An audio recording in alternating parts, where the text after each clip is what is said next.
how to create CPAGrip account. Hello everyone, welcome back to our channel. In today's video, I'm going to show you how you can create a CPAGrip account.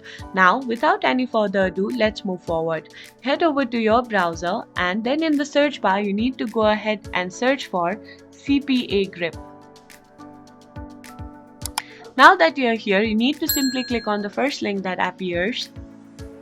Now you need to simply go ahead and click on register.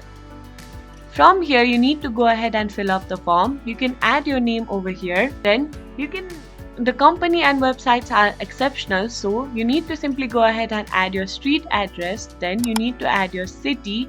Once you do that, you need to add your state and region. Then you need to add your postal code.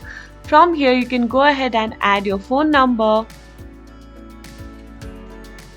Then you need to simply add your IM name.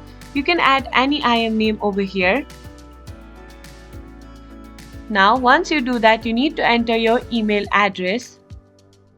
Then you need to go ahead and enter your password.